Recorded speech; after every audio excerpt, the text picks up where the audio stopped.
దేవుని కృపను బట్టి మనము దావీదు జీవితంలో నుండి కొన్ని విషయాలు ജ്ഞാപകം చేసుకుంటూ వస్తున్నాం. ദൈവത്തിന്റെ കൃപയാൽ ദാവീദിന്റെ ജീവിതത്തിൽ നിന്ന് ചില കാര്യങ്ങൾ നമ്മൾ പഠിച്ചുകൊണ്ട് വരികയാണ്. ఒకటి మంద పట్ల మక్కువ కలిగిన దావీదు అని. ഒന്നാമതായിട്ട് നാം ചിന്തിച്ചത് ആടുകളോട് പ്രേമം ഉണ്ടായിരുന്ന ദാവീദ്. రెండు మందసం పట్ల మక్కువ కల దావీదు అని. രണ്ടാമതായിട്ട് പെട്ടകത്തോട് സ്നേഹമുണ്ടായിരുന്ന ദാവീദിനെ കാണുവാനായിട്ട് കഴിഞ്ഞു. మూడు మందిరం పట్ల మక్కువ కల దావీదు అని మనం వింటూ వస్తున్నాం. മൂന്നാമതായിട്ട് ദൈവാലയത്തോട് സ്നേഹമുള്ള ദാവീദിനെ നമുക്ക് കാണുവാനായിട്ട് കഴിയും. గత వారంలో మందసం పట్ల మక్కువ కలిగిన దావీదును గురించిన విషయాలు మనం విన్నాం. കഴിഞ്ഞ ആഴ്ച പെട്ടകത്തിനോട് സ്നേഹമുള്ളതായിരിക്കും ദാവീദിനെ കുറിച്ച് നമുക്ക് കേൾക്കുവാനായിട്ട് കഴിഞ്ഞു. మందసం పట్ల ఆయన ఎంత మక్కువ కలిగి ఉన్నదో ఆ విషయాన్ని మనము తేటగా ఆలోచన చేద్దాం. ఈ దినాన దినవృత్తాంతముల మొదటి గ్రంథం 13వ అధ్యాయంలో నుండి మొదటి వచనం నుండి 4వ వచనం వరకు చదువుకుందాం.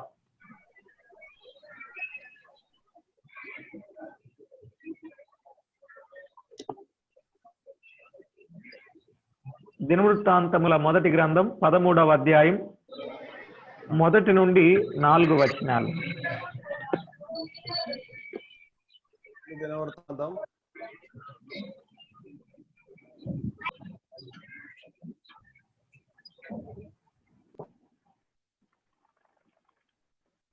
బ్రదర్ వాయిస్ రావట్లే. yes brother బ్రదర్ yeah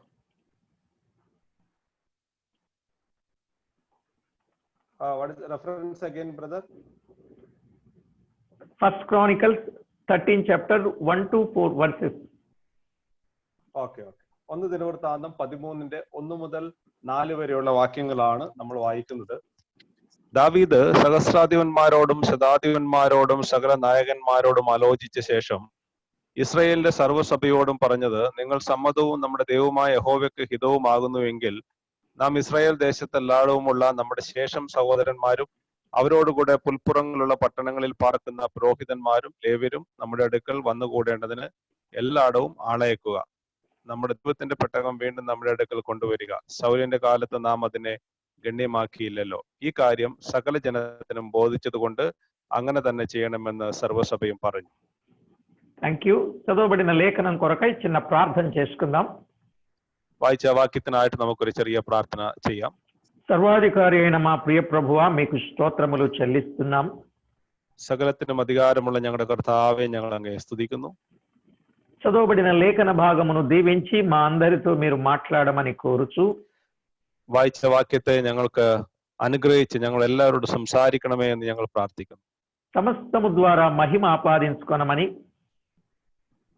എല്ലാത്തിലും അങ്ങയുടെ നാമം തന്നെ മഹത്വപ്പെടണമെന്ന് మా ప్రభువును రక్షకుడైన క్రీస్తు నామమున ప్రార్థించి వేడుకొనుచు ఉన్నాము తండ్రి. ఆమేన్. యేసు క్రీస్తువిന്റെ విలయేറിയ నామത്തിൽ ప్రార్థిക്കുന്നു. കേൾക്കണം ശ്രവിക്കുക നല്ല പിതാവേ. ആമേൻ. చదవబడిన ఈ లేఖన భాగంలో దావీదుకు మందసం పట్ల మక్కువ అనే విషయాన్ని మనము గమనిస్తాం. ഇവിടെ നമുക്ക് ഈ വായിച്ചതായിരിക്കുന്ന വാക്യങ്ങളിൽ ദാവീദ് ആടുകളോട് സ്നേഹമുള്ളവനാണ് എന്ന് നമുക്ക് കാണുവാനായിട്ട് കഴിയും. అందుకనే ఆయన సహస్రాధిపతులతోనూ శతాధిపతులతోనూ అధిపతులందరితోనూ ఆలోచన చేశాడు అని, അതുകൊണ്ട് സഹസ്രാധിപന്മാരോടും അധിപന്മാരോടും ദാവീദ് ഇവിടെ ആലോചന കഴിക്കുന്നതായിട്ട് നമുക്ക് കാണുവാനായിട്ട് കഴിയും. సమాజముగా కూడిన ఇశ్రాయేలీయులందరితో ఈ విధంగా చెప్పాడు. അങ്ങനെ ఇశ్రాయేలిന്റെ സർവ്വസഭയോടും ഇങ്ങനെ പറയുവാനായിട്ടിടയായി തീർന്നു.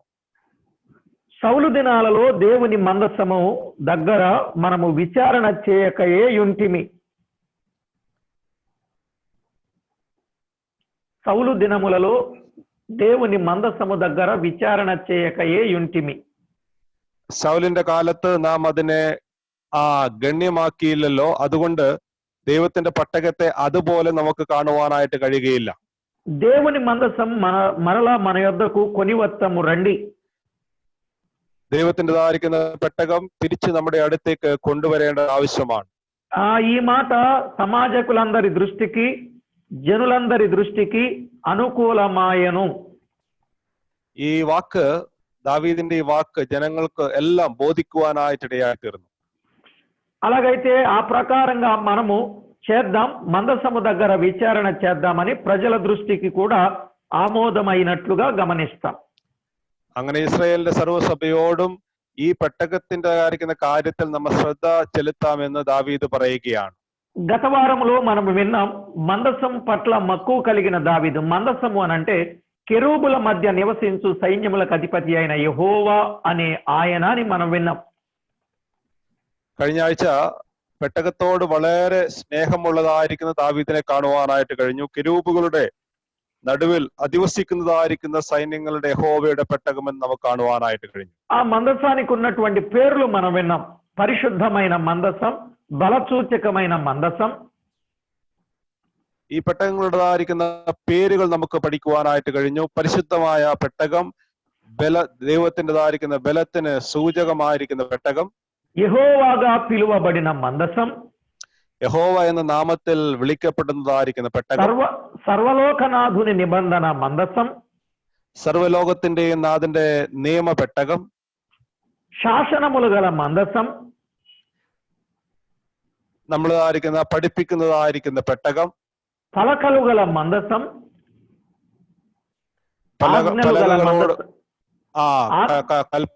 കൽപ്പനകളോട് കൂടെ ഉണ്ടാക്കിയിരിക്കുന്നതായിരിക്കുന്ന പെട്ടകം, ఇశ్రాయేలీలతో చేసిన నిబంధనకు గురుతైన మందసం, ദൈവം ഇസ്രായേലിനോട് ചെയ്ത നിയമത്തിൻ്റെതായിരിക്കുന്ന ഓർമ്മ പെട്ടകം, మన్నా గల బంగారు పాత్రయు, చిగిరించిన అహరోను చేతి కర్రయు, മന്ന ഉള്ളതായിരിക്കുന്ന സ്വർണ്ണ പാത്രവും അഹരോന്റെ തളിർത്ത വടിയും, నిబంధన పలకలు గల మందసం అని మనం విన్నాం. നിയമ പലകകളും വെച്ചതായിരിക്കുന്ന പെട്ടകം എന്ന് നമുക്ക് ചിന്തിക്കുവാനായിട്ടിടയായി തീർന്നു. ఆ మందసములో ఉన్న ఉపయోగాలు ఏమిటో మనము కొన్నింటిని ధ్యానం చేశాం. ഈ പെട്ടകത്തിൻ്റെതായിരിക്കുന്ന ഉപയോഗങ്ങൾ എന്താണ് എന്നുകൂടെ നമുക്ക് ചിന്തിക്കുവാനായിട്ട് കഴിഞ്ഞു. ఆనంద సంతోషములు కలుగ చేసే మందసమని, ആനന്ദവും സന്തോഷവും നമുക്ക് നൽകുന്നതായിരിക്കുന്ന പെട്ടകം എന്ന് ചിന്തിക്കുവാനായിട്ട് കഴിഞ്ഞു. ఆశ్చర్యము కలిగించే మందసము అని, നമുക്ക് ആശ്ചര്യം അത്ഭുതം നൽകുന്നതായിരിക്കുന്ന പെട്ടകം എന്ന് നമുക്ക് കാണുവാനായിട്ട് കഴിഞ്ഞു. ఆదుకొని ఆపద నుండి తప్పించే మందసము అని, ആപത്തിൽ നിന്ന് നമ്മെ വളരെ സംരക്ഷിക്കുന്നതായിരിക്കുന്ന പെട്ടകം എന്ന് നമുക്ക് കാണുവാനായിട്ട് കഴിയും. మాట వినని వారికి అనారోగ్యాన్ని కలిగించే మందసము అని, ദൈവത്തിൻ്റെതായിരിക്കുന്ന വാക്കുകൾ കേൾക്കാത്തവർക്ക് അനാരോഗ്യം നൽകുന്നതായിരിക്കുന്ന പെട്ടകം, ఆశీర్వాదము కలుగ చేసే మందసము అని మనం విన్నాం. വാക്ക് കേൾക്കുന്നവർക്ക് ദൈവത്തിൻ്റെതായിരിക്കുന്ന ആശീർവാദം നൽകുന്നതായിരിക്കുന്ന പെട്ടകം. ఇలాగున మందసమును గూర్చిన వివరాలు మనము ఒక్కొక్కటిగా ధ్యానం చేస్తూ వస్తున్న సమయంలో ഇങ്ങനെ ഈ പെട്ടകത്തെ കുറിച്ച് നാം ഓരോ കാര്യങ്ങൾ ധ്യാനിച്ചു കൊണ്ടുവരുന്ന ഈ സമയത്ത് ఈ రోజు మందసం పట్ల మక్కువ కలిగిన దావీదు మందసము దగ్గర విచారణ చేద్దాము అని అన్నాడు. ഈ പെട്ടകത്തോട് സ്നേഹമുള്ളതായിരിക്കും ദാവീദ് ഇതിനെക്കുറിച്ച് നമുക്ക് ఆలోచిക്കാമെന്ന് പറയുകയാണ്. చూడండి ఎన్ని పర్యాయాలు మందసము దగ్గర విచారణ చేస్తాను అన్నాడు. 14వ అధ్యాయం 10వ వచనంలోను, దినవృత్తాంతముల మొదటి గ్రంథం 14:10లోను,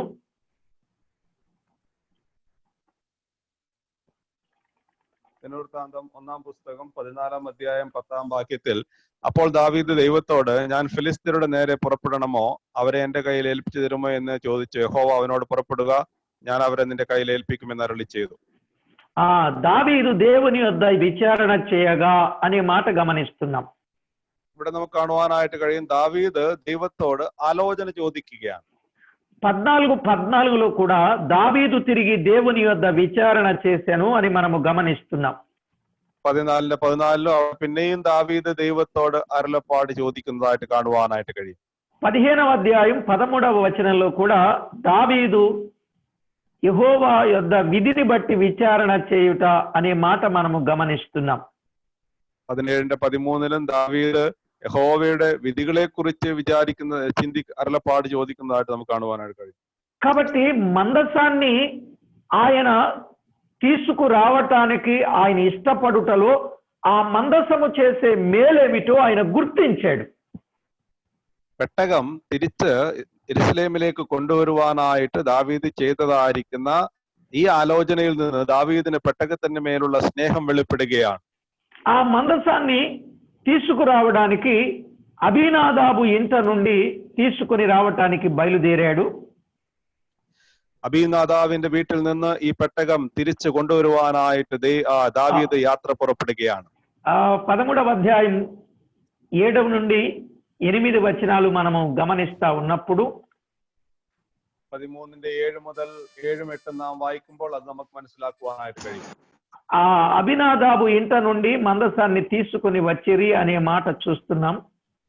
അവിടെ നമുക്ക് അബീനാദാവിന്റെ വീട്ടിൽ നിന്ന് ഒരു പുതിയ വണ്ടിയിൽ കയറ്റി ഈ പെട്ടകം കൊണ്ടുവന്നു എന്ന് കാണുവാനായിട്ട് കഴിയും. కొత్త బండిని చేసి దాని మీద ఎక్కించి ఆ మందసాన్ని తీసుకొని వస్తూ ఉండగా പുതിയ വണ്ടിയിൽ ഈ പെട്ടകം കയറ്റി തിരിച്ചു കൊണ്ടുവരുമ്പോൾ కీదోను కళ్ళము దగ్గరకు వచ్చినప్పుడు ఎడ్లకు కాలు జారినందున കീദോൻ കളത്തിന് സമീപം എത്തിയപ്പോൾ കാള വിരണ്ടു പോകുന്നതായിട്ട് നമുക്ക് കാണുവാനായിട്ട് കഴിയും. ఆ సమయంలో ఉజ్జా చేయి చాపి మందసాన్ని పట్టుకొనగా ആ സമയത്ത് ഉസ കൈ എടുത്ത് പെട്ടകത്തെ പിടിപ്പാൻ നോക്കി.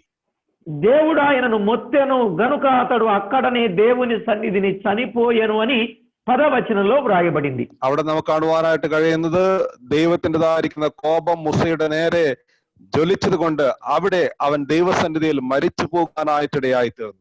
చూసారా, మందసం విషయంలో జాగ్రత్త లేకపోతే అది మరణింప చేస్తుందనే విషయాన్ని మనము గమనిస్తాం. ഇവിടെ നമുക്ക് കാണുവാനായിട്ട് കഴിയുന്നത് പെട്ടകത്തിൻ്റെതായിരിക്കുന്ന കാര്യത്തിൽ നമുക്ക് ശ്രദ്ധ ഇല്ലെങ്കിൽ അത് മരണത്തിലേക്ക് നയിക്കുവാനായിട്ടിടയായിത്തീരും. కనుక మందసం విషయంలో దేవుని విషయంలో అజాగ్రత్తగా మనం ఉండకూడదనేది మనం ఇక్కడ నేర్చుకోవచ్చు. അതുകൊണ്ട് ദൈവത്തിൻ്റെതായിരിക്കുന്ന വിഷയത്തിൽ, ദൈവത്തിന്റെ പെട്ടകത്തിന്റെ വിഷയത്തിൽ അശ്രദ്ധ ഉള്ളവരായിട്ട് നാം ഇരിക്കുവാനായിട്ട് പാടില്ല. మందసము దగ్గర విచారణ చేయాలి, విజ్ఞాపన చేయాలి, మనవి చేయాలి, మేలు పొందాలి, కానీ మరణాన్ని పొందకూడదు. ഈ പെട്ടകത്തിന് മുമ്പാകെ നമ്മൾ പ്രാർത്ഥിച്ച് നമ്മുടെ യാചനകളും നമ്മുടേതായിരിക്കുന്ന കാര്യങ്ങളും സമർപ്പിക്കുന്നതല്ലാതെ നമ്മളെ തന്നെ ഉയർത്തുവാനായിട്ട് പാടില്ല. కనుక మందసము యొక్క విలువలను మనము తేటగా పూర్వ దినాలలో ఆలోచన చేయవచ్చు. ഈ പെട്ടകത്തിൻ്റെതായിരിക്കുന്ന പ്രാധാന്യങ്ങൾ നമുക്ക് ചിന്തിക്കുവാനായിട്ട് കഴിഞ്ഞു.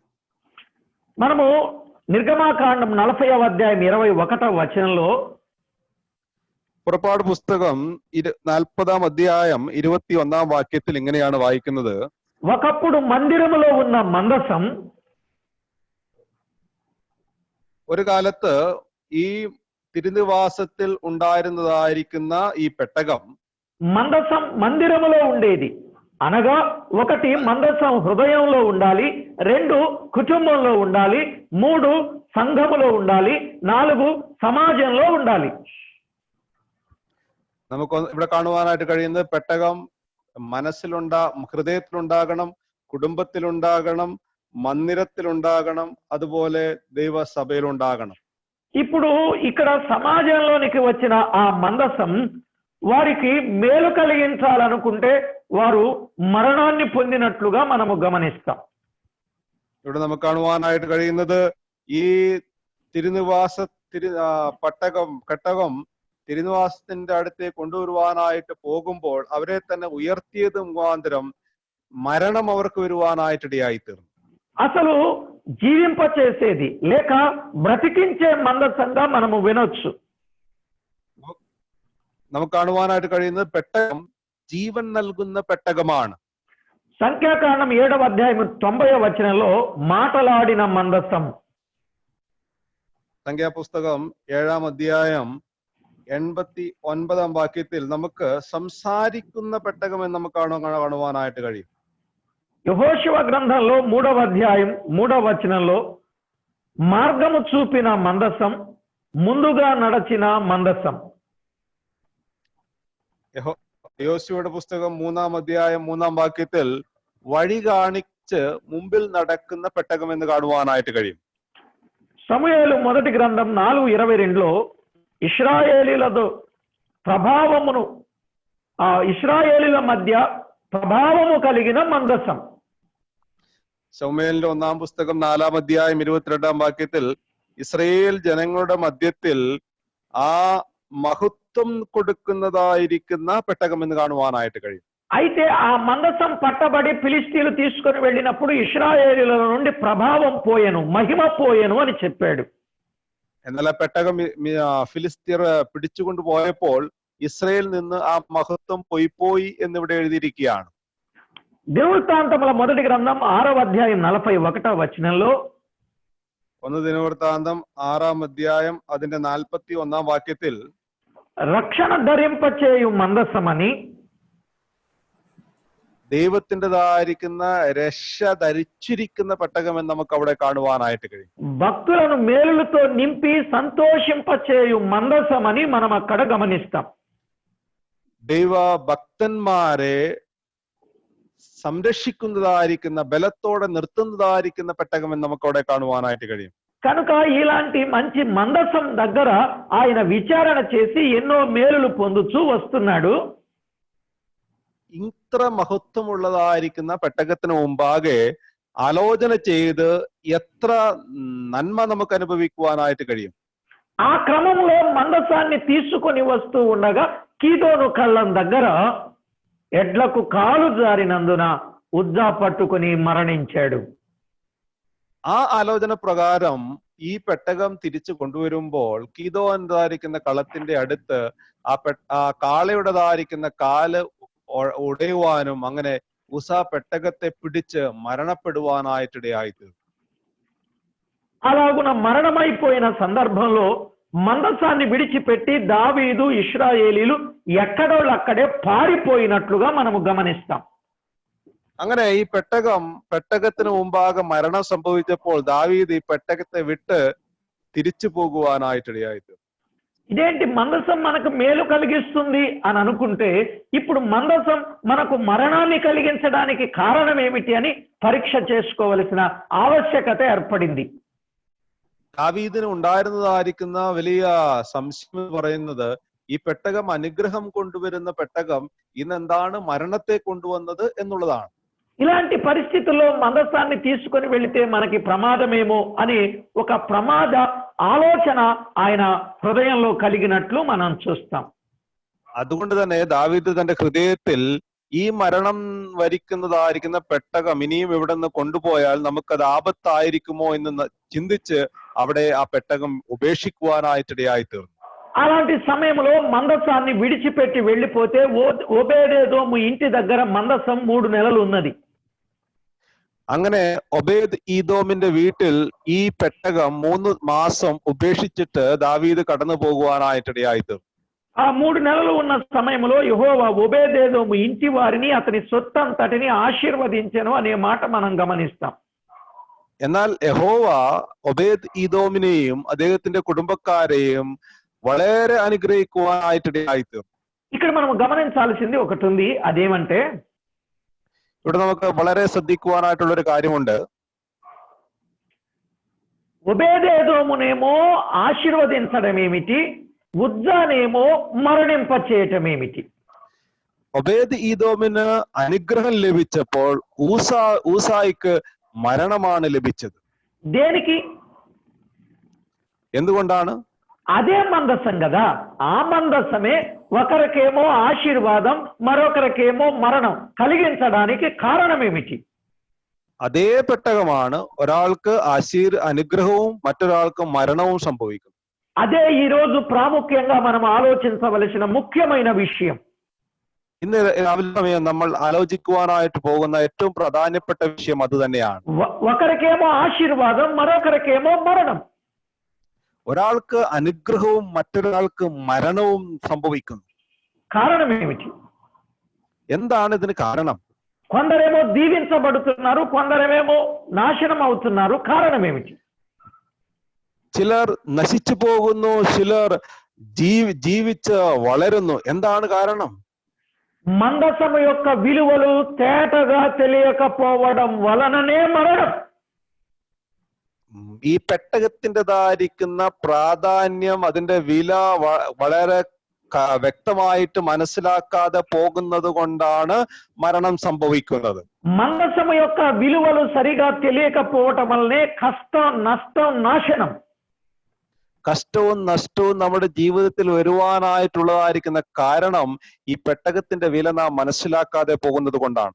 నిజం. ఎందువల్ల అని అంటే మరింత తేటగా మనము గమనించాల్సింది, എന്തുകൊണ്ടാണ് നാം ചിന്തിക്കുമ്പോൾ കുറച്ചുകൂടെ വ്യക്തമായിട്ട് നമുക്ക് ചിന്തിക്കാം. ఈ ఇశ్రాయేలీలు, దావీదు అన్యుల ఆచారాన్ని వారు ఆచరిస్తూ మందసాన్ని తీసుకొస్తున్నారు. ഇസ്രായേലിന്റെ രാജാവായിരിക്കുന്ന ദാവീദ് അന്യരുടേതായിരിക്കുന്ന ആചാരപ്രകാരം ഈ പെട്ടകം കൊണ്ടുവന്നു. వారి ఆచారం ఏమిటి? അന്യരുടേതായിരിക്കുന്ന ആചാരം എന്താണ്? కాడి మోపని పాడి ఆవులను తీసుకొని, അവിടെ നമുക്ക് കാണുവാനായിട്ട് കഴിയുന്നത് ഈ പാൽ കറക്കുന്നതായിരിക്കുന്ന പശുവിനെ എടുത്ത് క్రొత్త బండి మీద మందసాన్ని ఎక్కించుకొని, പുതിയ വണ്ടിയിൽ ഈ പെട്ടകം കയറ്റി ఆ మందసాన్ని మోసుకొని లేక బండి మీద తీసుకొని వస్తూ ఉన్న ఆ కారణం, അങ്ങനെ ఈ പെട്ടകത്തെ ഈ വണ്ടിയിൽ അയക്കുവാനായിട്ട് കൊണ്ടുവരുവാനായിട്ട് ഇടയായി തീർന്നു. ఇలా జరిగింది కాబట్టి, ఇలాగ జరిగిన ఆ కారణము చేత 15వ అధ్యాయం 13వ వచనంలో ഇങ്ങനെ സംഭവിച്ചത് മുഖാന്തരം ഈ 17ന്റെ 13 നാം ഇങ്ങനെയാണ് വായിക്കുന്നത്. వారికి అర్థమైన సత్యం ఏమిటి అని అంటే, അവർക്ക് മനസ്സിലായ സത്യം എന്താണ് എന്ന് ചോദിച്ചാൽ, అన్యుల ఆచారమును మనము పాటించకూడదు, അന്യജാതിക്കാരുടേതായിരിക്കുന്ന ആചാരം നമുക്ക് പിൻപറ്റുവാനായിട്ട് പാടില്ല. లోక పద్ధతులను మనము పాటించకూడదు, ലോക ജനത്തിൻ്റെതായിരിക്കുന്ന കാര്യവ്യവഹാരങ്ങൾ നമുക്ക് പിൻപറ്റുവാനായിട്ട് പാടില്ല. దేశ పద్ధతులను మనము పాటించకూడదు, പാടമ്പത് దేశ పద్ధతులను మనము పాటించకూడదు. നമ്മുടെ ദേശത്തിൻ്റെതായിരിക്കുന്ന തെറ്റായ പദ്ധതികൾ നമ്മൾ പിൻപറ്റുവാനായിട്ട് പാടില്ല. దేవుని పద్ధతిని మనము పాటించాలి అని యోచించాడు దావీదు. ദൈവത്തിന്റെ പദ്ധതി നമ്മൾ പിൻപറ്റേണ്ടത് ആവശ്യമാണ്. దేవుని పద్ధతి ఏమిటి? ദൈവത്തിന്റെ పద్ధతి എന്താണ്? దేవుని మందసమును భుజాల మీద, చేతుల మీద మోసుకొని తేవలెను అని దైవ గ్రంథంలో వ్రాయబడింది. ദൈവത്തിന്റെ പദ്ധതി എന്ന് പറയുന്നത് ഈ ദൈവത്തിൻ്റെതായിരിക്കുന്ന പെട്ടകം അത് കയ്യിൽ ചുമലിൽ ചുമന്നുകൊണ്ട് വരയണം എന്ന് നമുക്ക് വചനത്തിൽ വായിക്കുവാനായിട്ട് കഴിയും. ఆ 15వ అధ్యాయం 14వ వచనంలో యాజకులను, లేవీయులను ఇశ్రాయేలుల దేవుడైన యెహోవా మందసమును తెచ్చుటకై తమ్మును తాము ప్రతిష్ఠ చేసుకొనిరి అని వ్రాయబడింది. 17ന്റെ 14 നമുക്ക് കാണുവാനായിട്ട് കഴിയുന്നത് ആ ലേവ്യരും അതുപോലെ പുരോഹിതന്മാരും ഇസ്രായേൽ ദൈവത്തിൻ്റെതായിരിക്കുന്ന പെട്ടകം ചുമക്കുവാനായിട്ട് തങ്ങളെ തന്നെ ശുദ്ധിപ്പെടുത്തിയെന്ന് നമുക്ക് കാണുവാനായിട്ട് കഴിയും. మాత్రమే కాదు, 15వ వచనంలో దేవుని మందసమును దాని దండలతోనూ తమ భుజముల మీద ఎత్తుకొనిరి అని వ్రాయబడింది. നമുക്ക് അവിടെ കാണുവാനായിട്ട് കഴിയുന്നത് 14ാം വാക്യത്തിൽ ഒരു കമ്പിൽ കെട്ടി ദൈവത്തിന്റെ പെട്ടകത്തെ തങ്ങളുടേതായിരിക്കുന്ന കൈകളിൽ കൊണ്ടുവരുന്നതായിരിക്കുന്ന ജനങ്ങളെ കാണുവാനായിട്ട് കഴിയും. కాబట్టి దేవుని వాక్యాన్ని వారు ఎరుగని వారుగా, అన్యుల పద్ధతిని వారు పాటించేవారుగా వారు ఉన్నారు. ഇവിടെ നമുക്ക് കാണുവാനായിട്ട് കഴിയുന്നത് ദൈവത്തിന്റെ വാക്യത്തെ അറിയാത്തവരായിട്ട് അത് മറ്റുള്ളവരുടേതായിരിക്കുന്ന పద్ధతిകളെ പിൻപറ്റുന്നവരായിട്ടും തീരുവാനായിട്ടിടയായി. ఇప్పుడు దేవుని పద్ధతి ప్రకారంగా మందసాన్ని తీసుకొని వచ్చారు. ഇപ്പോൾ ദൈവത്തിന്റെ പദ്ധതി പ്രകാരം ആ പെട്ടകം ചുമന്നു കൊണ്ടുവരുവാനായിട്ടിടയായി. ఇప్పుడు బహుశా మీకు అర్థమైంది అనుకుంటాను నేను. ഇപ്പോൾ ആ കാര്യം മനസ്സിലായി എന്ന് ഞാൻ ചിന്തിക്കുകയാണ്. ఉజ్జా చనిపోవడానికి కారణం ఏమిటంటే ఫిలిస్తీన్ల ఆచారాన్ని వారు తీసుకొని వచ్చారు. ഉസ്സ മരിക്കുവാനുള്ളതായിരിക്കുന്ന കാരണം എന്താണ്? ഫിലിസ്തീനരുടേതായിരിക്കുന്ന ఆచారప్రకారం പെട്ടകം കൊണ്ടുവരുവാനായിട്ടിടയായി. ఫిలిస్తీన్ల ఆచారం ఏమిటంటే కొత్త బండి మీద మందసాన్ని ఎక్కించి తీసుకొని పంపించడం.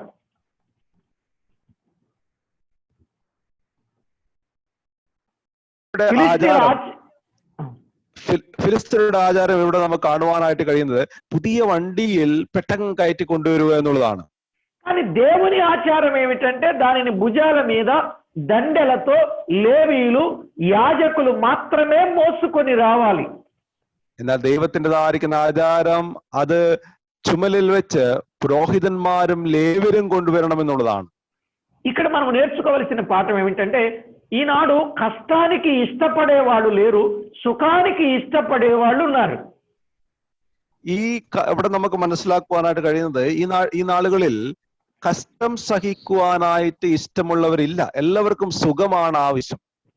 ఎవరైతే సుఖానికి అలవాటు పడి వారి సౌఖ్యానికి అలవాటు పడి వాక్యానికి భిన్నంగా చేస్తారో వారికి తప్పనిసరిగా అంతిమ జీవితం మరణం. ആരെങ്കിലും സുഖത്തിന് വേണ്ടി അല്ലെങ്കിൽ സൗകര്യങ്ങൾക്ക് വേണ്ടി ദൈവ വചനത്തിൻ്റെതായിരിക്കുന്ന പ്രാധാന്യം കോട്ടിക്കളയുന്നുണ്ടെങ്കിൽ മരണം നിശ്ചയമാണ്. కానీ మందసాన్ని భుజాల మీద మోసుకొని మందసాన్ని ఎత్తుకొని మందసాన్ని మహిమపరుస్తూ మందసాన్ని దేవుడు సిద్ధము చేసిన స్థలానికి తీసుకొని వెళ్ళడం అది ఆశీర్వాదకరం.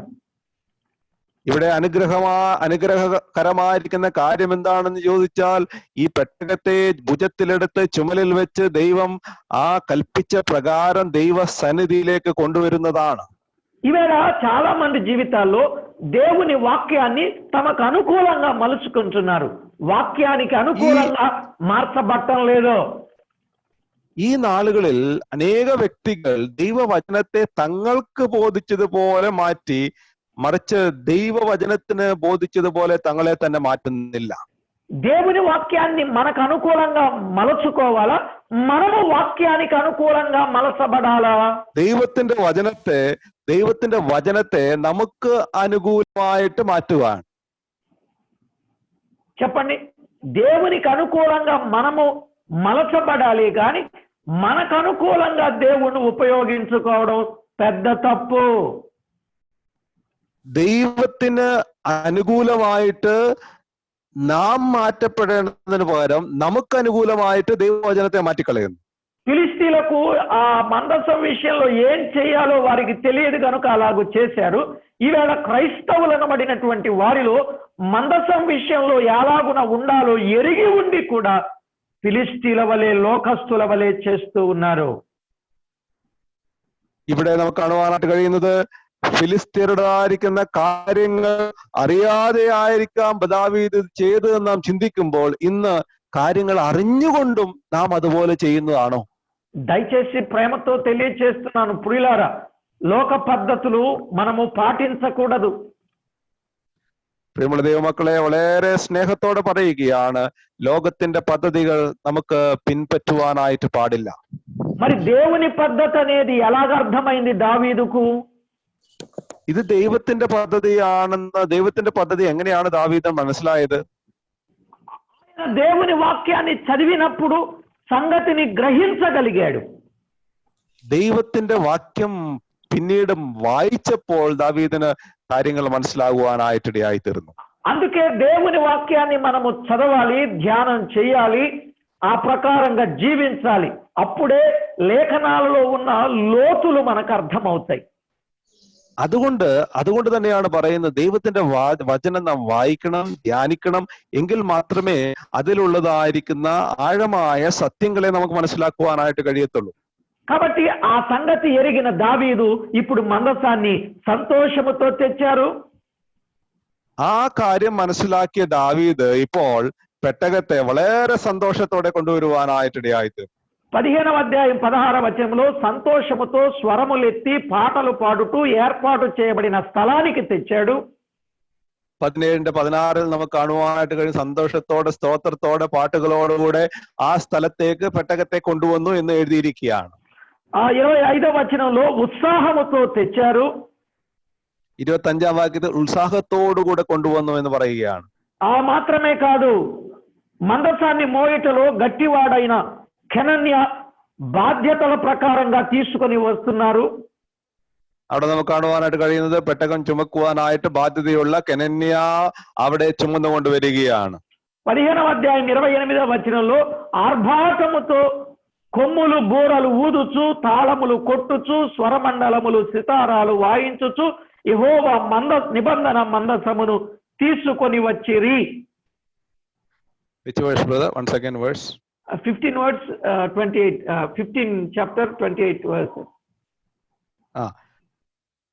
28 അതേ അധ്യായം 28 വാക്യത്തിൽ ഇങ്ങനെയാണത്. 15:28 ഇസ്രായേലിൽ ആർപ്പോടും കാഹളത്തോടും തൂര്യങ്ങളുടെ കൈത്താളങ്ങളോടും കൂടെയും ധ്വനിയോടും കൂടി കിന്നരവും വീണയും വായിച്ചുകൊണ്ട് യഹോവയുടെ നിയമപട്ടം കൊണ്ടുവന്നു. చూసారా, మందసాన్ని సంతోషంతో తెచ్చారని, ഈ പെട്ടകത്തെ വളരെ സന്തോഷത്തോടെ കൊണ്ടുവന്നു എന്ന് എഴുതിയിരിക്കുകയാണ്. ఉత్సాహముతో తెచ్చారని, ഉത്സാഹത്തോടുകൂടെ കൊണ്ടുവന്നു. ఆర్భాటముతో తెచ్చారు అని, ആർഭാടത്തോടുകൂടെ കൊണ്ടുവരുവാനായിട്ടിടയായി. దావీదు నియమించిన స్థలానికి తీసుకొచ్చారని 16:1 వ్రాయబడింది. ദാവീദ് നിയമിച്ചതായിരിക്കുന്ന സ്ഥലത്തേക്ക് കൊണ്ടുവരുവാനായിട്ടിടയായി. అంతకుముందు ఫిలిస్తీన్ల పద్ధతిని పాటిస్తే మరణం, അതിനു മുമ്പ് ഫിലിസ്തീൻ ആ പദ്ധതി പാലിത മുഖാന്തരം മരണം വരുവാനായിട്ടിടയായി തീർന്നു. ఇప్పుడు దేవుని పద్ధతిని కలిగి ఉంటే సంతోషం, ఉత్సాహం, ఆనందం. എന്നാൽ ഇപ്പോൾ ദൈവത്തിന്റെ പദ്ധതിയെ പിൻപറ്റിയപ്പോൾ സന്തോഷവും ഉത്സാഹവും ആനന്ദവും ഇവിടെ വരികയാണ്. ఇప్పుడు దినవృత్తాంతముల మొదటి గ్రంథం 16:1 వ్రాయబడినట్లు, దినవృత్తాంతం 16:1 ഇങ്ങനെയാണ് എഴുതിയിരിക്കുന്നത്. ఆ మందసమును తీసుకొచ్చి దావీదు వేయించిన గుడారము నడుమ దాన్ని ఉంచారు అని, പെട്ടകം കൊണ്ടുവന്ന് ദാവീദ് അതിനായിട്ട് അടിച്ചിരുന്ന കൂടാരത്തിനകത്ത് വെച്ചു. దేవుని సన్నిధిని దహన బలులు, సమాధాన బలులు అర్పించారని మనము గమనిస్తాం. പിന്നെ അവർ ദൈവത്തിന്റെ സന്നിധിയിൽ ഹോമയാഗങ്ങളും സമാധാനയാഗങ്ങളും കഴിച്ചു. 16వ అధ్యాయం 4వ వచనంలో 4ാം വാക്യത്തിൽ ഇങ്ങനെയാണ് വായിക്കുന്നത്. దావీదు యెహోవా మందసము ఎదుట సేవ చేయుచు, യഹോവയുടെ പെട്ടകത്തിന് മുമ്പേ ഇസ്രായേലിന്റെ ദൈവമായ യഹോവയ്ക്ക് ശുശ്രൂഷ ചെയ്തു എന്ന് നമുക്ക് കാണുവാനായിട്ട് കഴിയും. యెహోవాను ప్రసిద్ధి చేయుటకును వందించుటకును ఆయనకు స్తోత్రములు చెల్లించుటకును లేవీయులలో కొందరిని నియమించెను. സ്തോത്രവും വന്ദനവും ശുശ്രൂഷയും ചെയ്യുവാനായിട്ട് ഇവിടെ ലേവ്യരിൽ ചിലരെ നിയമിച്ചതായിട്ട് കാണുവാനായിട്ട് കഴിയുന്നു. ఆయన స్తుతి చేసే విచారణను ఏర్పాటు చేశాడని 16:7 మనము గమనిస్తాం. 16-7 വാക്യത്തിൽ നമുക്കിവിടെ കാണുവാനായിട്ട് കഴിയുന്നത് യഹോവയ്ക്ക് സ്തോത്രം ചെയ്യേണ്ടതിന് ചില ആസാഫിനെയും ചില ദിവസങ്ങളെയും നിയമിച്ചതായിട്ട് നമുക്ക് കാണുവാനായിട്ട് കഴിയും. ఇక్కడ చక్కగా స్తుతి చేయు విచారణను ఏర్పరచెను అనే మాట గమనిస్తాం. Brother, somebody's mic is on and I think there is disturbance. Oh, brother. Please చూడండి ఎవరు. No, I cannot see. I am not unable to understand.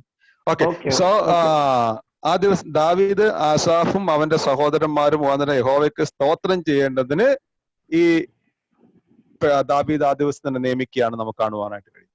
Brother అప్రూప్ గారు సౌండ్ రాకుండా చూడండి. మ్యూట్ పెట్టాను అంకుల్ వాళ్ళ. ఓకే, దయచేసి ఎవరు మ్యూట్ ఆన్ చేయకండి ప్లీజ్ అండి. మధ్యలో మీరు ఇబ్బంది చేస్తే కష్టం అవుతుంది కదా, గమనించండి. ప్రభునందు ప్రియులారా, దేవుని వాక్యంలో వ్రాయబడిన వాస్తవాన్ని మనము గమనించినప్పుడు, പ്രിയ സഹോദര കർത്താവിൽ പ്രിയ സഹോദരന്മാരെ, ദൈവവചനത്തിൽ എഴുതിയിരിക്കുന്നതായിരിക്കുന്ന വചനത്തിൻ്റെതായിരിക്കുന്ന വാസ്തവമായിരിക്കുന്ന കാര്യം നാം ധ്യാനിക്കുമ്പോൾ ఆ మందసము ఎదుట 16వ అధ్యాయం 7వ వచనము నుండి 30వ వచనం వరకు కూడా స్తుతి చేయు విధమును తేటగా ప్రకటించినట్లు గమనిస్తాం. പെട്ടകത്തിൻ്റെതായിരിക്കുന്ന മുമ്പാകെ എപ്രകാരമാണ് അവർ സ്തുതി ചെയ്തതെന്ന് 16-7 മുതൽ 30 വരെയുള്ള വാക്യങ്ങൾ വളരെ വ്യക്തമായി എഴുതിയിരിക്കുകയാണ്. జనులందరూ సాగిలపడి ఆమేన్ అని చెప్పి యెహోవాను స్తుతించిరి అనే మాట చూస్తాం. നമുക്ക് അവിടെ കാണുവാനായിട്ട് കഴിയുന്ന ജനങ്ങളെല്ലാവരും വളരെ ബന്ധപ്പെട്ട് ആമേൻ എന്ന് പറഞ്ഞ് യഹോവയെ സ്തുതിക്കുവാനായിട്ടിടയായി. 37వ వచనాన్ని మనం చదువుకుందాం. 37ാം വാക്യത്തിൽ നമുക്ക് ഇങ്ങനെ കാണുവാനായിട്ട് കഴിയും. 16:37లో ఈ విధంగా వ్రాయబడింది. ഇങ്ങനെ പെട്ടകത്തിന് മുമ്പിൽ ദിവസം പ്രതിയുള്ള വേലയുടെ ആവശ്യം പോലെ നിത്യം ശുശ്രൂഷിക്കേണ്ടതിന് അസാഫിനെയും അവന്റെ സഹോദരന്മാരെയും നിയമിച്ചു. మందసము ముందర నిత్యము కావలసిన అనుదిన సేవ జరుపుటకై అనే మాట చూస్తాం. ഇവിടെ നമുക്കിവിടെ കാണുവാനായിട്ട് കഴിയുന്നത് പെട്ടകത്തിന് മുമ്പിൽ ദിവസം പ്രതിയുള്ള വേലയുടെ ആവശ്യം പോലെ നിത്യം ശുശ്രൂഷിക്കേണ്ടതിന് എന്ന് എഴുതിയിരിക്കുകയാണ്. యెహోవా నిబంధన మందసం మీద కొందరిని నియమించాడు అనే మాట మనము గమనిస్తాం. യഹോവയുടെ നിയമ പെട്ടകത്തിന് മുമ്പാകെ ചിലരെ നിയമിക്കുവാനായിട്ട് ഇടയായി തീർന്നു. ఇప్పుడు చెప్పండి, మందసం ఎదుట అనుదిన సేవ జరుగుతూ ఉంది. ഇവിടെ നമുക്ക് കാണുവാനായിട്ട് കഴിയുന്നത് പെട്ടകത്തിന് മുമ്പിൽ അനുദിന ശുശ്രൂഷ നടന്നുകൊണ്ടിരിക്കുകയാണ്. మందసం ఎదుట అనుదిన సేవ జరగటానికి దావీదు పడిన ప్రయాస ఎంత గొప్పదో మనం ఎరుగుదాం. എന്നാൽ ഈ അനുദിന ശുശ്രൂഷ ഈ പെട്ടകത്തിന് മുമ്പാകെ നടത്തുവാനായിട്ട് ദാവീദ് എത്ര കഷ്ടം സഹിച്ചു എന്ന് നമുക്ക് കാണുവാനായി. ఇప్పుడు అనుదిన సేవ జరపడానికి దావీదు నియమించిన సిద్ధపరిచిన స్థలానికి తెచ్చి మందసాన్ని ఉంచడానికి కారణం ఏమిటి? ഇവിടെ നമുക്ക് കാണുവാനായിട്ട് കഴിയും ദാവീദ് അനുദിന ശുശ്രൂഷ ചെയ്യുവാനായിട്ട് ദാവീദ് നിയമിച്ച സ്ഥലത്തേക്ക് അത് കൊണ്ടുവന്ന് വെക്കുവാനായിട്ട് ഇടയായി തീർന്നു. మందసము దగ్గర విచారణ చేసినప్పుడు మేలు చేస్తుంది గనుక ഈ പെട്ടകത്തിൻ്റെതായിരിക്കുന്ന മുമ്പിൽ ശുശ്രൂഷ ചെയ്യുമ്പോൾ അത് അനുഗ്രഹം കൊണ്ടുവരുന്നു എന്ന് നമുക്ക് കാണുവാനായിട്ട് കഴിയും. ఆయనకు ఆశీర్వాదాన్ని ఇస్తుంది గనుక ആശീർവാദം വരുന്നതായിട്ട് കാണുവാനായിട്ട് കഴിയും. ఆనంద సంతోషములు ఇస్తుంది గనుక ആനന്ദവും സന്തോഷവും നൽകുന്നതായിട്ട് നമുക്ക് കാണുവാനായിട്ട് കഴിയും. అపాయములో ఆదుకుంటుంది గనుక ആ ആപത്തിൽ നിന്ന് സംരക്ഷിക്കുന്നതായിട്ട് നമുക്ക് കാണുവാനായിട്ട് കഴിയും. శత్రువుల చేతిలో నుండి రక్షిస్తుంది గనుక ശത്രുവിന്റെ കയ്യിൽ നിന്ന് രക്ഷിക്കുന്നതായിട്ട് നമുക്ക് കാണുവാനായിട്ട് കഴിയും. ఇప్పుడు ఆ మందసం పట్ల మక్కువ కలిగి మందసము దగ్గర విచారణ చేయడానికి ఇష్టపడ్డాడు. അതുകൊണ്ടാണ് ദാവീദ് ആ പെട്ടകത്തോട് സ്നേഹമുള്ളവനായിട്ട് ആ പെട്ടകത്തിന് മുമ്പിൽ ശുശ്രൂഷ ചെയ്യുവാനായിട്ട് ആഗ്രഹിച്ചു. ఈ క్రమాన్నంతా మనం చూస్తున్నప్పుడు దావీదు మందసం పట్ల మక్కువ కలిగిన వాడుగా ఉన్నాడు. ഈ കാര്യങ്ങളൊക്കെയും നാം ചിന്തിച്ചപ്പോൾ നമുക്ക് മനസ്സിലായ കാര്യം എന്നുള്ളത് ദാവീദിന് പെട്ടകത്തിനോട് വളരെ പ്രേമമുള്ളവനായിരുന്നു. మందసం అంటే ఒకనాడు దేవుడు, ఈనాడు దేవుని వాక్యం. പെട്ടകം എന്ന് പറയുമ്പോൾ ഒരു നാളിൽ ദൈവമായിരുന്നു, എന്നാൽ ഇന്ന് ദൈവത്തിൻ്റെതായിരിക്കുന്ന വാക്യം എന്ന് നമുക്ക് മനസ്സിലാക്കുവാനായിട്ട് കഴിയും. కనుక వాక్యం పట్ల మనము శ్రద్ధ కలిగి వాక్యాన్ని అనుసరిస్తూ ദൈവവചനത്തോട് നമ്മൾ ശ്രദ്ധിച്ച് അതിനെ അനുസരിക്കുമ്പോൾ దావీదు వలె మనము కూడా మందసము దగ్గర అనగా వాక్యము దగ్గర విచారణ చేసి వాక్య ప్రకారంగా జీవించినట్లయితే జయం మనకే. ദാവീദിനെ പോലെ ദൈവവചനം നമ്മൾ വായിച്ച് ധ്യാനിച്ച് അതിനനുസൃതമായിട്ട് ജീവിക്കുമ്പോൾ ജയം നമുക്ക് ലഭിക്കുമെന്നുള്ളതിന് യാതൊരു സംശയവുമില്ല. ఎప్పుడైతే దేవుని వాక్యం పట్ల శ్రద్ధ కలిగి ఉంటామో దేవుడు మనకు జయం ఇస్తాడు, అధిక విజయం ఇస్తాడు, అత్యధిక విజయం ఇస్తాడు, మహోన్నతమైన విజయాన్ని మనకిస్తాడు. ദൈവവചനത്തിനോട് നമ്മൾ ശ്രദ്ധ ചെലുത്തുമ്പോൾ അതിൽ ധ്യാനിക്കുമ്പോൾ നമുക്ക് ദൈവം വിജയവും അത്യുന്നത വിജയവും നൽകും എന്നുള്ളതിന് യാതൊരു സംശയവുമില്ല. ఇప్పుడు చెప్పండి, మనకి మరణం వద్దు, మనకు ఆశీర్వాదం కావాలి. പ്രിയമുള്ള ദൈവമക്കളെ, നമുക്ക് മരണം വേണ്ട, നമുക്ക് ആശീർവാദമാണ് വേണ്ടത്. లేఖనాలను ఎరుగని వారికి మరణం, లేఖనాన్ని ఎరిగిన వారికి ఆశీర్వాదం. ദൈവവചനത്തിൽ എഴുതിയിരിക്കുന്നത് മറുതലിക്കുന്നവന് മരണവും അത് പിൻപറ്റുന്നവന് അനുഗ്രഹവും ലഭിക്കുകയാണ്. 17వ అధ్యాయం 27వ వచనంలో మనము స్పష్టంగా గమనిస్తాం. దినవృత్తాంతముల మొదటి గ్రంథంలో, దినవృత్తాంతముల మొదటి గ్రంథం 17:27 అండి. 17:27 17:27 നാം എങ്ങനെയാണ് വായിക്കുന്നത്? അതുകൊണ്ട് അടിയന്റെ ഗൃഹം തിരുമുമ്പാകെ എന്നേക്കും ഇരിക്കേണ്ടതിന് അതിനെ അനുഗ്രഹിപ്പാൻ നിനക്ക് പ്രസാദം തോന്നിയിരിക്കുന്നു.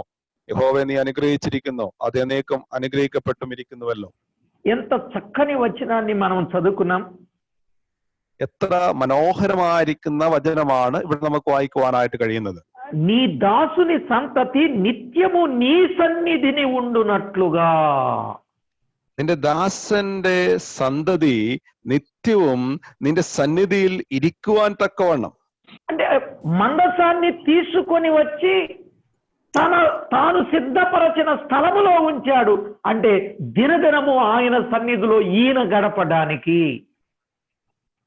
ഈ പെട്ടകം കൊണ്ടുവന്ന് താൻ നിയമിച്ച സ്ഥലത്ത് ദാവീദ് വെച്ചത് അതിന് മുമ്പിൽ ദിവസം പ്രതി ശുശ്രൂഷ ചെയ്യുവാൻ വേണ്ടിയിട്ടാണ്. అలాగున కుటుంబముతో ఆయన సన్నిధిని ఉండటం వలన ఆయన సంతతి ఎన్నటికి ఎప్పటికి ఆశీర్వదింపబడి ఉండును అనే మాట గమనించాం. അങ്ങനെ കുടുംബസമേതം ദൈവത്തിന്റെ പെട്ടകത്തിന് മുമ്പാകെ ഉണ്ടായിരുന്നത് മുഖാന്തരം ദാവീദും ദാവീദിന്റെ കുടുംബവും എന്നേക്കും അനുഗ്രഹിക്കപ്പെട്ടു എന്ന് നമുക്ക് ഇവിടെ കാണുവാനായിട്ട് കഴിയുകയാണ്. కనుక మందసం ఎక్కడ ఉన్నదో అక్కడ ఆయన సన్నిధి ఉన్నది. ఆ సన్నిధిలో కుటుంబము ఉన్నట్లయితే ఆ కుటుంబానికి ఆశీర్వాదం ఉన్నది. പെട്ടകം എവിടെ ഉണ്ടോ അവിടെ ദൈവത്തിൻ്റെതായിരിക്കുന്ന ആ സന്നിധി അല്ലെങ്കിൽ ദൈവത്തിൻ്റെതായിരിക്കുന്ന പ്രസൻസ് ഉണ്ടെന്ന് നമുക്ക് മനസ്സിലാക്കുവാനായിട്ട് കഴിയും. അവിടെ നമ്മുടെ കുടുംബം ഉണ്ടെങ്കിൽ തീർച്ചയായിട്ടും ആശീർവദിക്കപ്പെടും എന്നുള്ളതിന് യാതൊരു സംശയമില്ല. ఇప్పుడు చెప్పండి, మీ కుటుంబం ఎక్కడుంది? നമ്മുടേതായിരിക്കുന്ന കുടുംബം എവിടെയാണുള്ളത്? మందసం ఎక్కడుంది? പെട്ടകം എവിടെയാണുള്ളത്? మందసం ఎక్కడుందో కుటుంబం అక్కడ ఉండాలి. కుటుంబం ఎక్కడుంటే ఆ మందసం ఎక్కడుంటే అక్కడ దేవుని సన్నిధి ఉన్నది. ఆ దేవుని సన్నిధిలో మీ కుటుంబం ఉండాలి. പെട്ടകം എവിടെയുണ്ടോ അവിടെ നമ്മുടെ കുടുംബം ഉണ്ടാകണം. അങ്ങനെ ആ പെട്ടകം എവിടെയുണ്ടോ അവിടെ ദൈവത്തിൻ്റെതായിരിക്കുന്ന സന്നിധി ഉണ്ട്. അവിടെ നമുക്ക് നമ്മുടെ കുടുംബം ഉണ്ടാകേണ്ടത് ആവശ്യമാണ്. ఇప్పుడు చెప్పండి, ఎక్కడున్నాయి మన కుటుంబాలు? దేవుని సన్నిధిలో ఉన్నామా? നമ്മൾ ദൈവസന്നിധിയിലാണോ ഉള്ളത്? దేవుని మందసం పట్ల మక్కువ కలిగి ఉన్నామా? ദൈവത്തിന്റെ പെട്ടകത്തോട് സ്നേഹമുള്ളവരാണോ? దేవుని వాక్యం పట్ల ఆసక్తి కలిగి ఉన్నామా? ദൈവവചനത്തോട് പ്രിയമുള്ളവരാണോ? అలాగూ మనము జీవించినట్లయితే మనము మన కుటుంబాలు ఆశీర్వాదకరంగా ఉంటాయి. അങ്ങനെ ജീവിക്കുമ്പോൾ നമ്മളും നമ്മുടെ കുടുംബവും ആശീർവദിക്കപ്പെടുമെന്നുള്ളതിന് യാതൊരു സംശയവുമില്ല. మంద పట్ల మక్కువ కలిగిన దావీదేమో మహారాజు అయ్యాడు. ആടുകളോട് സ്നേഹമുള്ള ദാവീദ് മഹാരാജാവായി തീരുവാനായിട്ടിടയായി. ఇప్పుడు మందసం పట్ల మక్కువ కలిగిన దావీదేమో ఆయన కుటుంబం ఆశీర్వదించబడిన వారు అయ్యారు. എന്നാൽ പെട്ടകത്തോട് സ്നേഹം ഉണ്ടായിരുന്ന ദാവീദ് അദ്ദേഹത്തിന്റെ കുടുംബവും ആശീർവദിക്കപ്പെടുവാനായിട്ടിടയായി. ఇక మందిరం పట్ల మక్కువ కలిగిన దావీదును గురించి మనం విందాం నెక్స్ట్ వీక్ లో. ഇനി മന്ദിരത്തോട് പ്രേമമുള്ള ദാവീദിനെ കുറിച്ച് നമുക്ക് അടുത്ത ആഴ്ച ചിന്തിക്കാം. ఆ మందిరం పట్ల మక్కువ కలిగి ఉంటే ఆయన ఏం పొందాడో మనం ఏం పొందుతామో ఆ విషయాలు నెక్స్ట్ వీక్ ఆలోచన చేద్దాం. ഈ ദൈവാലയത്തോട് സ്നേഹമുണ്ടെങ്കിൽ അദ്ദേഹത്തിന് എന്താണ് ലഭിച്ചത്, എന്താണ് ലഭിക്കാൻ പോകുന്നത് എന്ന് നമുക്ക് അടുത്ത ആഴ്ച ചിന്തിക്കാം. మరలా చెప్తున్నా, ముఖ్యంగా ఈ 3 విషయాలు మనము జ్ఞాపకం పెట్టుకోవాలి. ഈ 3 കാര്യങ്ങൾ നമ്മുടേതായിരിക്കുന്ന ഓർമ്മയിൽ വെക്കേണ്ടത് ആവശ്യമാണ്. మంద పట్ల మక్కువ కలిగిన దావీదేమో మహారాజు అయ్యాడు. ആടുകളോട് സ്നേഹമുണ്ടായിരുന്ന ദാവീദ് മഹാരാജാവായി തീരുവാനായിട്ടിടയായി. మందసం పట్ల మక్కువ కలిగిన దావీదేమో ఆయన కుటుంబం ఆశీర్వదించబడింది. പെട്ടകത്തോട് സ്നേഹമുള്ള ദാവീദും ദാവീദിന്റെ കുടുംബവും ആശീർവദിക്കപ്പെടുവാനായിട്ടിടയായി തീർന്നു. మందిరం పట్ల మక్కువ కలిగిన దావీదు కుటుంబం, దావీదు ఏమయ్యారో తర్వాత సంగతులు మనం విందాం. ഇനി ദൈവ ആലയത്തോട് പ്രേമമുണ്ടായിരുന്ന ദാവീദും കുടുംബം എന്തായി എന്ന് നമുക്ക് അടുത്ത ആഴ്ച ചിന്തിക്കാം. మాటలు 3 గాని ఇందులో ఉన్నటువంటి విషయాలు అనేకములుగా ఉన్నాయి. ഈ കാര്യങ്ങൾ 3 മാത്രമാണെങ്കിൽ തന്നെയും ഇതിൽ അനേക കാര്യങ്ങൾ ഉള്ളതായിട്ട് നമുക്ക് കാണുവാനായിട്ട് കഴിയും. ప్రేమతో చెప్పేది ఏమిటి అనంటే, నేటి దినాలలో దేవుని మందను, దేవుని మందసాన్ని మనం ఎక్కువగా ప్రేమిద్దాం. വളരെ സ്നേഹത്തോടെ ഒരു കാര്യം പറയട്ടെ, വരുന്ന ദിവസങ്ങളിൽ ദൈവത്തിന്റെ ആടുകളെയും ദൈവത്തിന്റെ പെട്ടകത്തെയും നമുക്ക് വളരെ സ്നേഹിക്കാം. అలాగున సిద్ధపడాలని ప్రభు పేరట ప్రేమతో మనవి చేస్తూ ప్రార్థన చేసుకుందాం. അങ്ങനെ നമ്മെ തന്നെ തയ്യാറാക്കുവാനായിട്ട് ദൈവനാമത്തിൽ വളരെ അപേക്ഷിക്കുക. దయచేసి ప్రార్థన చేసుకుందాం. తలలు వంచండి. പ്രാർത്ഥിക്കാം. మీలో ఎవరైనా మలయాళ ప్రియులు ప్రార్థన చేయగలిగితే వారు ప్రార్థన చేయాల్సిందిగా ప్రభు పేరట మనవి చేస్తున్నాం.